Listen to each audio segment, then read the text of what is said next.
So I've got the homework for unit 6.1 here, distance, speed and acceleration.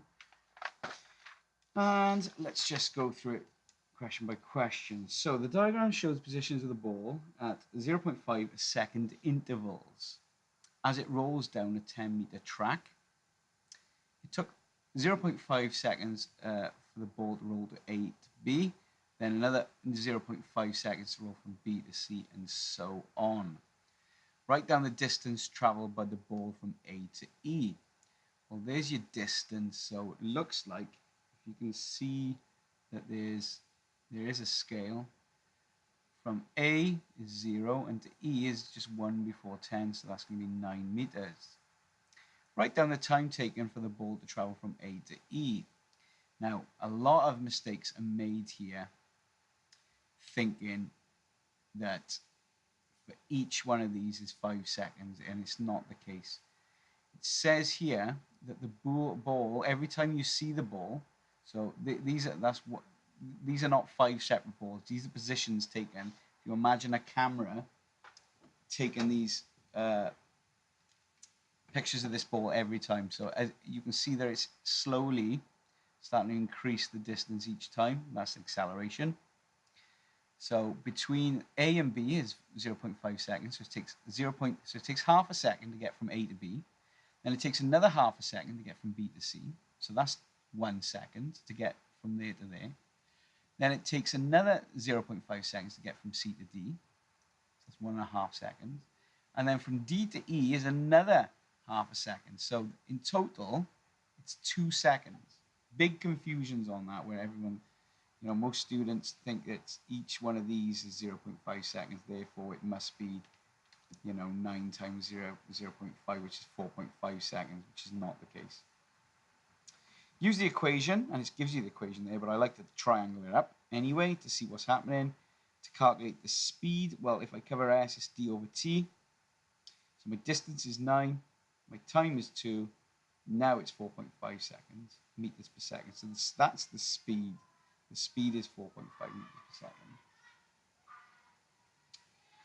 State how the diagram shows that the ball is accelerating as it moves. Well, the balls are getting further apart, so therefore that shows the acceleration there.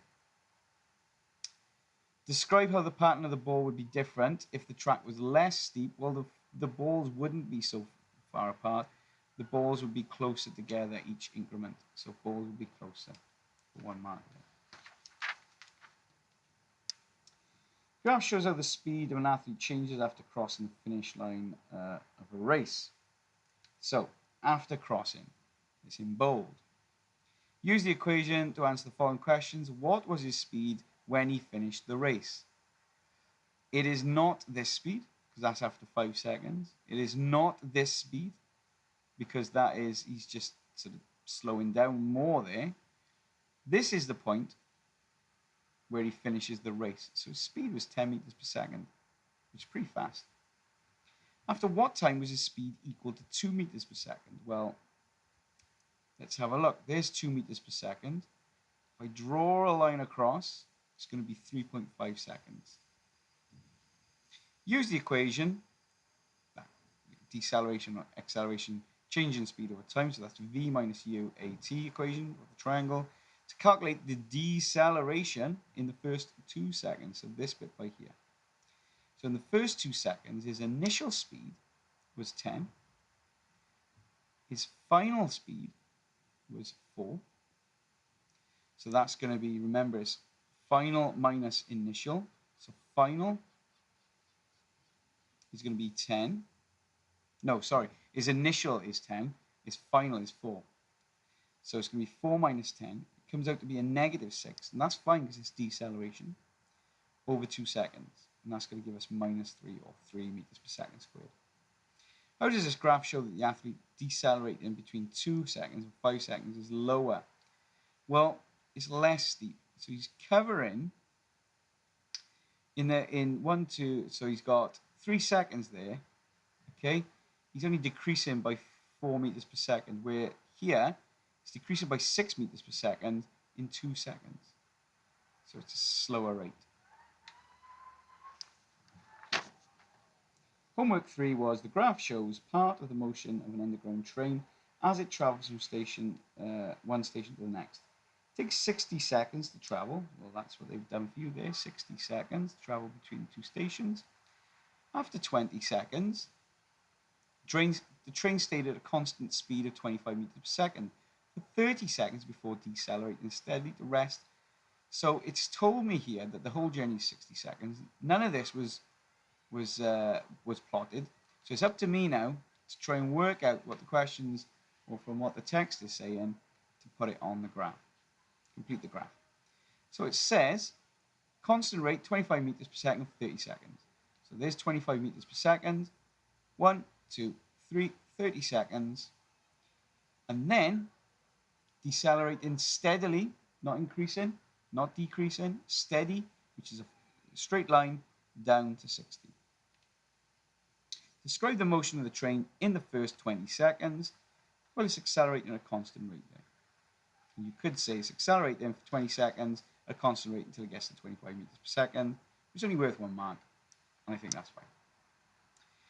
Use the equation, acceleration or deceleration this time, changing the speed of time. So we're using this equation a lot now, together with the information on the graph to calculate the deceleration of the train.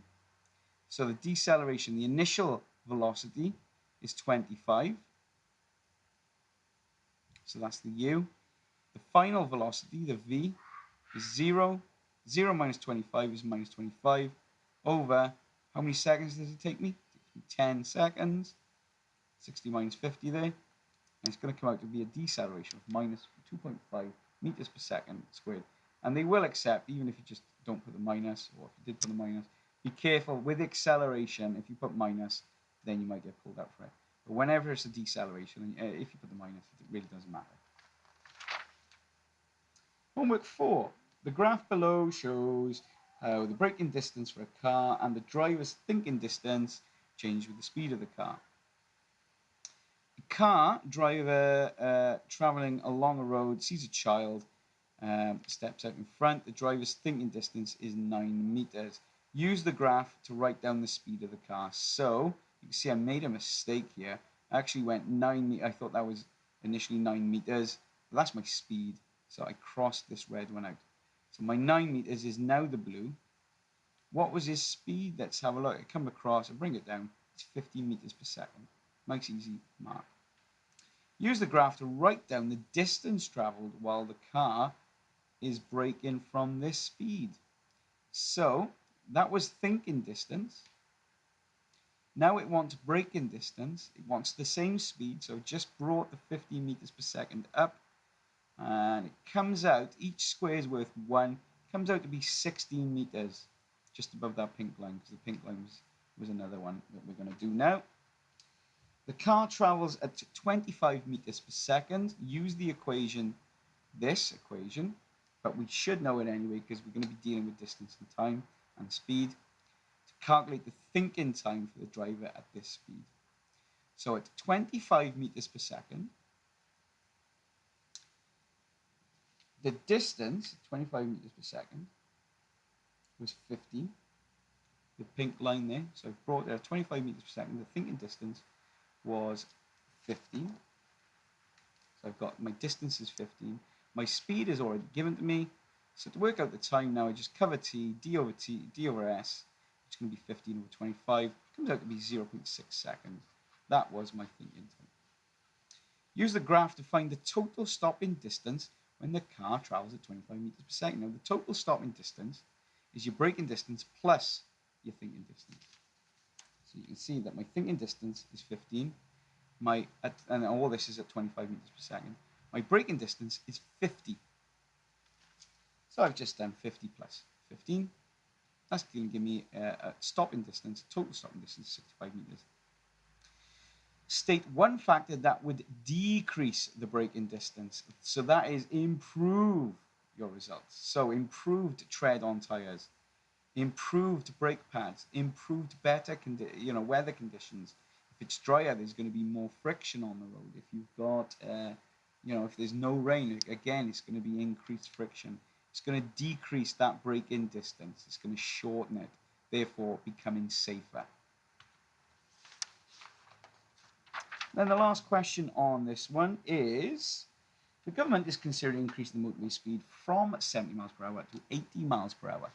Now, don't get confused because we're changing from meters per second out to miles per hour. So don't panic initially.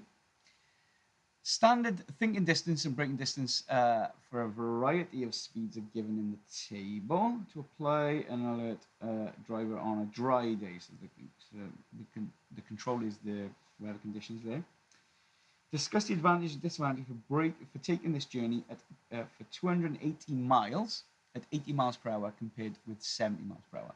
So basically, wants you to do a couple of calculations here, including answer information from the table below and your knowledge of the topic, and you should be using this equation.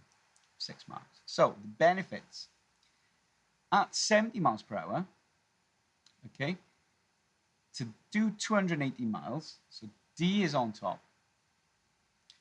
I'm looking for the time it'll take me. So D over S is going to be 280 over 70. It's going to take me 4 hours. Because remember, it's miles per hour now, not meters per second. It's going to take me 4 hours to cover 280 miles at 70 miles per hour. At 80 miles per hour, you can see I've just changed that speed to 80, where it was 70 there. It's the same distance, same miles. It's going to be 3.5 hours. It's cutting the journey by half an hour. So this one is faster.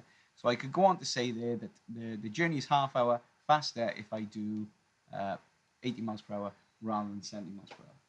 So that is a calculation, and you're proving that.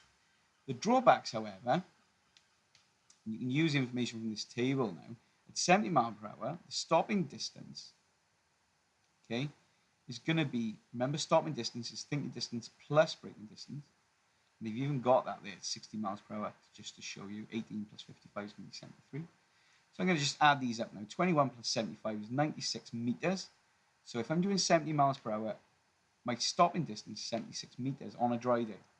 Whereas at 80 miles per hour, my stopping distance is now 24 plus 97.5, comes out to 101.5 meters.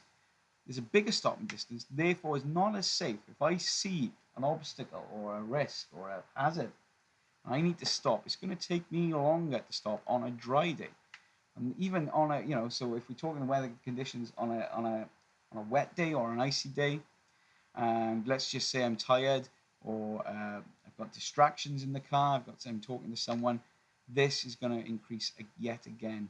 So that would be the drawback, and you can also talk about that. But I'm sure that if you get that much in and talk about that, you're going to get your 6 marks.